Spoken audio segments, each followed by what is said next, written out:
making the time for professional development in your business aviation career. From the National Business Aviation Association, this is Flight Plan. I'm Rob Finfrock with your trusted source for the latest business aviation news and information. We're only a few weeks into the new year, but already 2023 is looking to be another busy one in our industry. And with our work hours taken up by meeting the needs of our companies, customers, flight operations, and passengers, that doesn't leave much time to look beyond our day-to-day jobs and toward new opportunities to further our professional growth and development. But it's vitally important to make that time. The brain is like every other muscle in the body. It's either growing and getting stronger, or it's shrinking and getting weaker. Matthew Gray, CAM, is Assistant Chief Pilot with the Hershey Company and part of NBAA's CAM Governing Board. If you're not engaging, you're not focusing and learning more things, it's just impossible to do your job and to really be the best you can be at what you're doing. If you're not growing, you're shrinking. And so that's just the only way that it can be. And then along with the fact, it just keeps you engaged in a lot of things that you're not used to.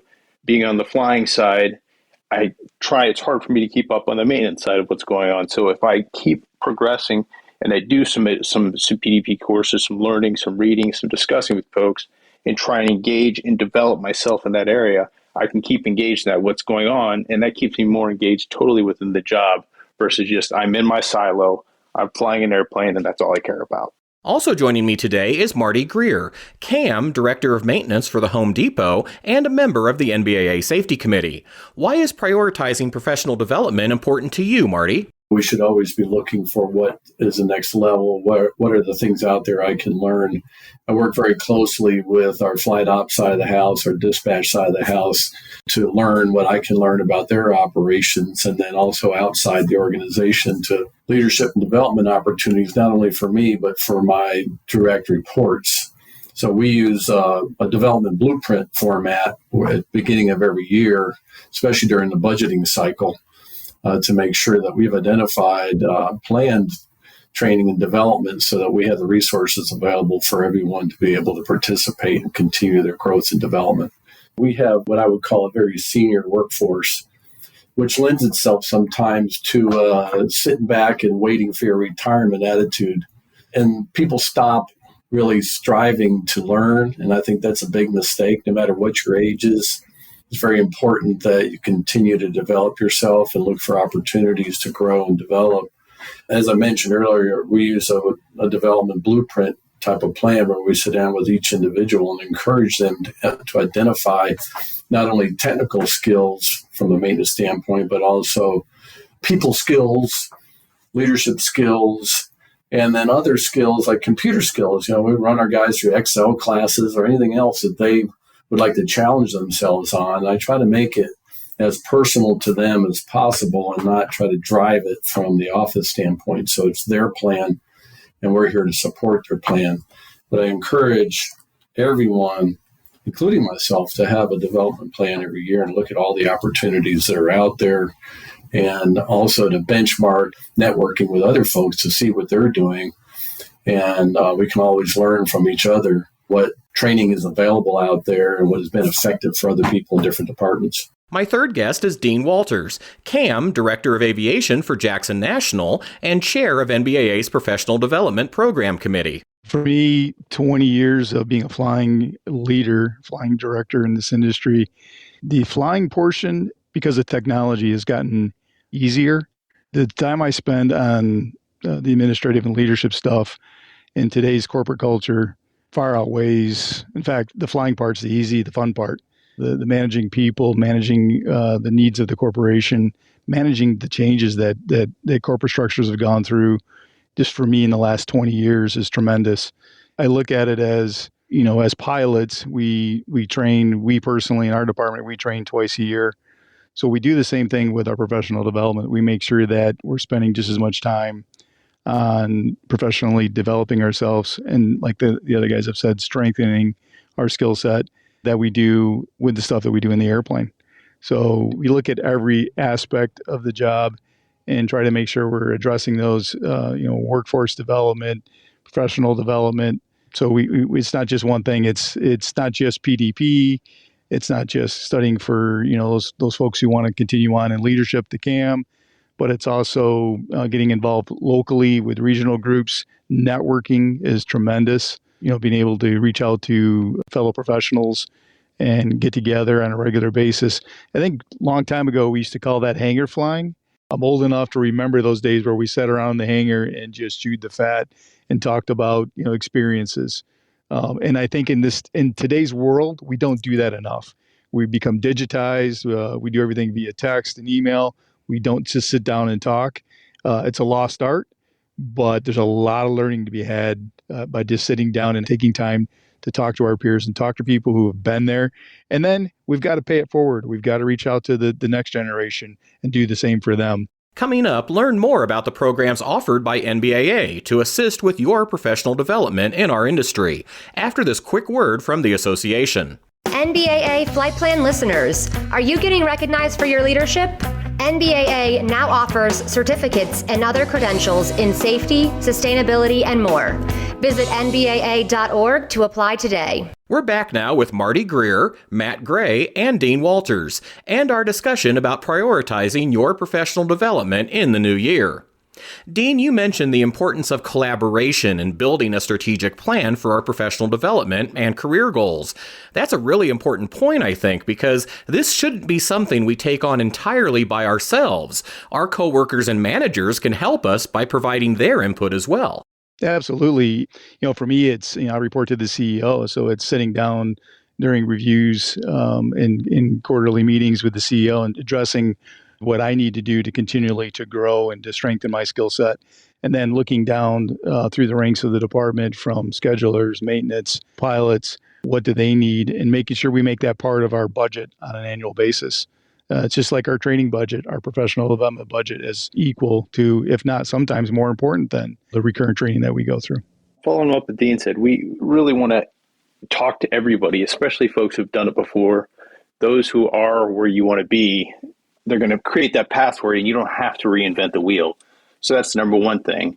Number two thing I would say is surround yourself whenever you start implementing your plan and once you really start honing in on it with positive people, with honest people, and the people that are actually go-getting people so that you're surrounding yourself with success to make sure that that just feels normal to you. If you're working with people that spend all day on the couch, that's going to feel normal and that's what you'll go to.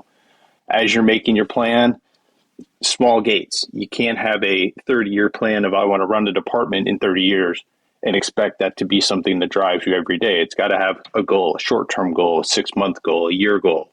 And eventually you'll get to that final goal that you can have sitting out there. So it's got to be small, piecemeal, and you will eventually get to that big goal in the end. But I really think part of it is just having the right support structure around you of people that'll tell you the truth, but then they'll also help you get to where you're going versus drag you back. Great points, Matt. Marty, let's talk now about some NBAA resources that are available to help industry professionals in this process. For example, all three of you have earned Certified Aviation Manager, or CAM, accreditation. I was a CAM participant in the early days before 6 months of CAM came available. I'm very encouraged by what I see that Focus providing for people who are seeking their CAM. I think it's given people another boost in enthusiasm for the program as they see it's a little bit more doable. I think when it first came out, it was seen to be pretty onerous type of program to get through. I didn't find it that way. It certainly was a strong program, and it wasn't a cakewalk or anything like that. But I really feel that any credential you can add to your resume is great for your future development. And, in most flight departments, the progress towards higher level positions is years and years in the making. Opportunities do come within departments and outside departments. So the more credentials you can have, the better off you'll be. I was very involved with the development of the Safety Manager Certificate program, but seeing some great success already and just really providing people with the basics and answering the question of, I've been given the safety manager roles. Now what do I do? And so it really provides a great foundation for that. So it's another great certificate to have in your tool belt as you're developing yourself for further and greater opportunities in the future. Dean, you mentioned that you're the chair of NBAA's PDP committee. How did you become involved in that program? I was taking a PDP course many years ago, and I had some comments about the course. And so, long story short, I'm now the chair of the PDP committee, having opened my mouth and said, we can make this better. So now it's the burden's on me and the committee to make PDP better than ever. I would point to the current job analysis that it's out, the CAM committee is working on, which will roll into new objectives by our committee going forward. As things have changing and are evolving so rapidly, for objectives that were written, 4, 5, 6, 7 years ago, it's hard to see stuff like emerging technology and that coming out. They still have to meet credentialing criteria. So what we're going to try to do in the rewrite is make them a little more open to some of the emerging technologies and issues that we face, like the current workforce shortage we're facing in the industry right now. I would go back to what Marty said about trying to get people out of their comfort zone. They do get settled. They do get comfortable in their position. And we as leaders need to force them out of that comfort zone, especially in this current environment where there's a workforce shortage. We're worried about losing people. So we do things to try to keep them from moving. But sometimes having them develop professionally, and if there isn't an opening at a higher leadership position in your department, letting them move on to another department and bringing in somebody else to backfill that spot is maybe the best thing for our industry. When you have super strong people who we need to keep them as leaders in our industry, letting them grow, whether it's inside your department or outside your department, and working with our corporations and explaining to them, if we don't have the movement within a small 1 or 2 aircraft operation, maybe it's better to let them go and then backfill them. So we have to not silo ourselves up. We have to push people to want to grow. And I would also back that up with, I've heard the word plan.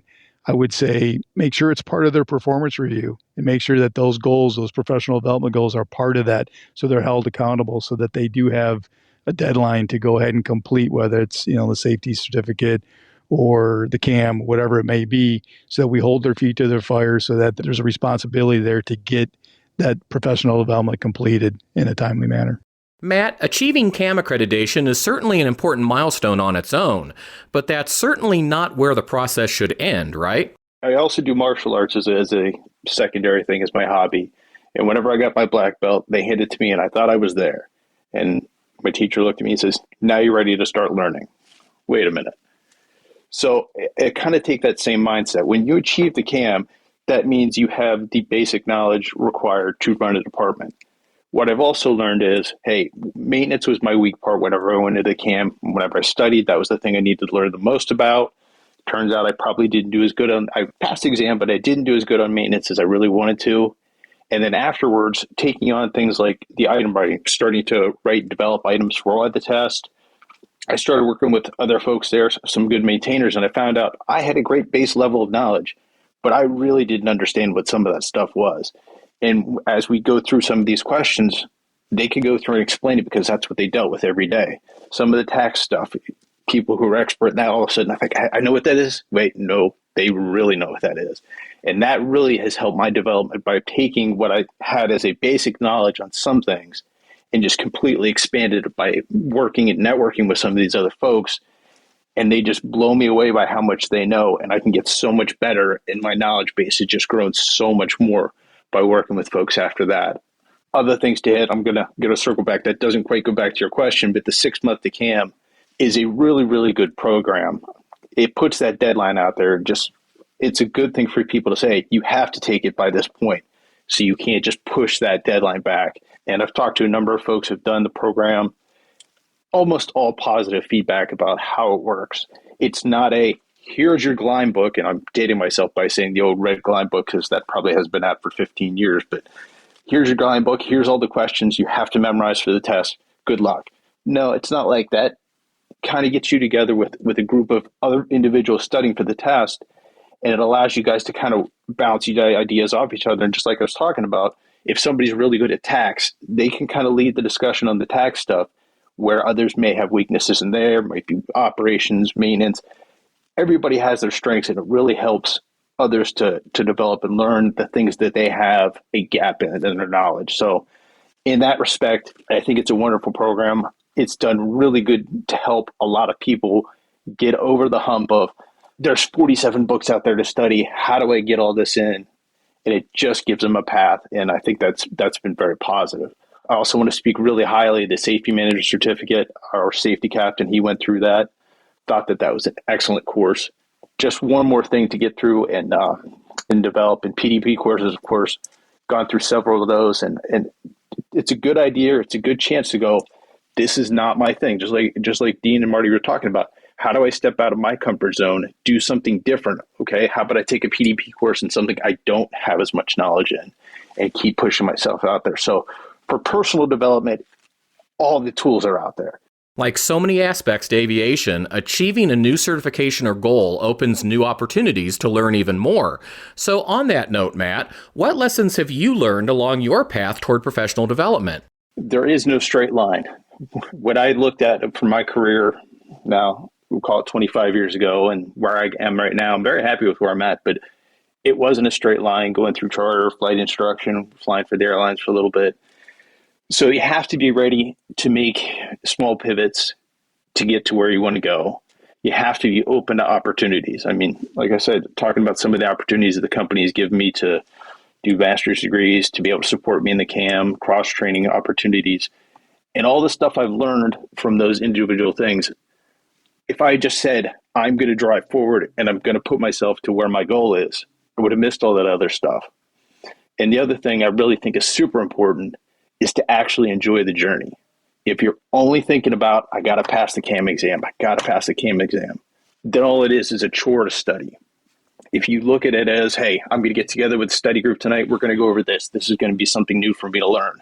And you take that as a single opportunity and enjoy what you're doing. It's going to be so much more fun.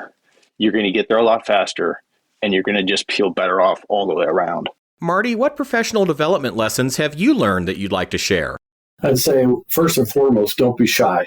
If there's something you want to learn about the operation you're currently working in or someplace in the industry, speak up, speak to your superiors that approve those things as you're growing through your career.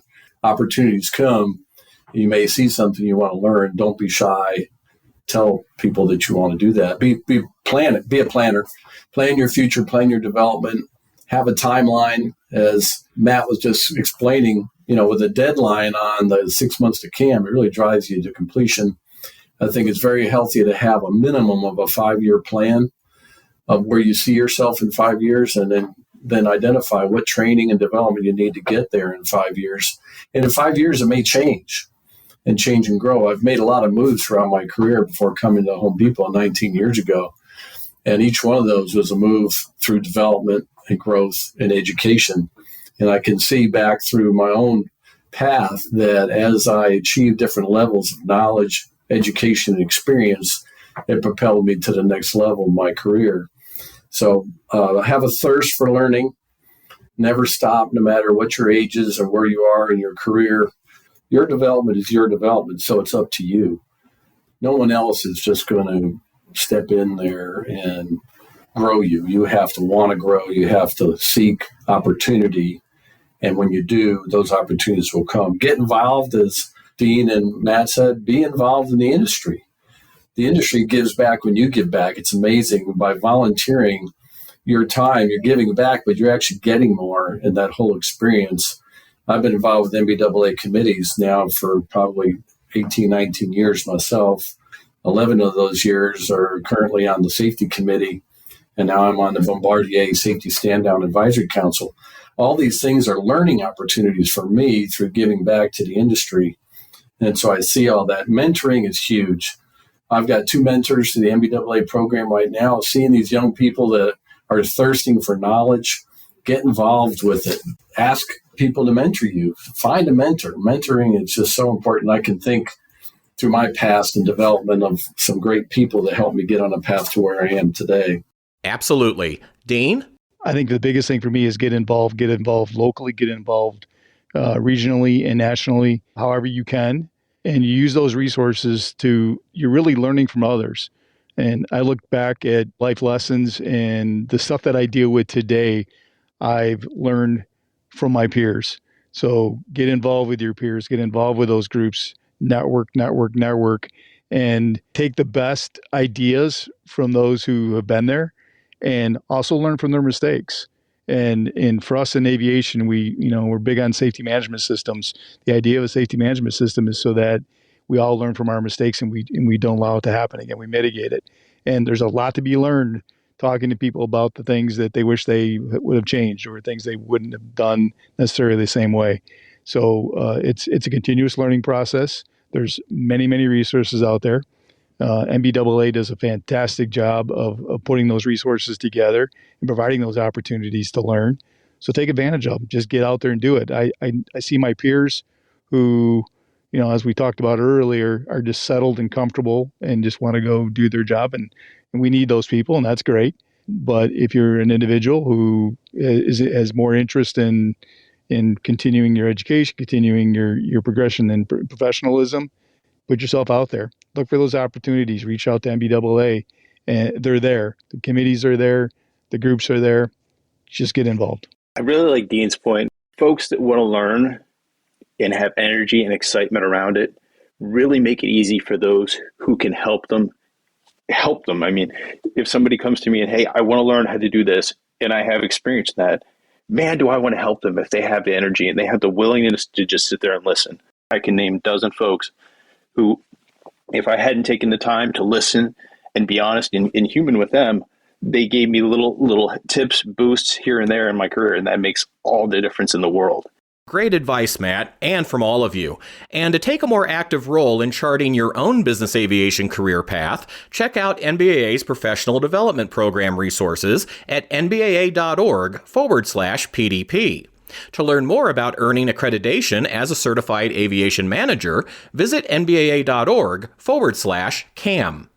And that's the latest from the National Business Aviation Association. Remember, you can subscribe to all Flight Plan episodes at Apple Podcasts, Google Podcasts, and Spotify, or wherever you find your favorite podcasts, including by asking your virtual assistant or connected device. Of course, you can also download Flight Plan directly from nbaa.org. I'm Rob Finfrock. Thanks for listening, and be sure to join us next time for a new episode of Flight Plan.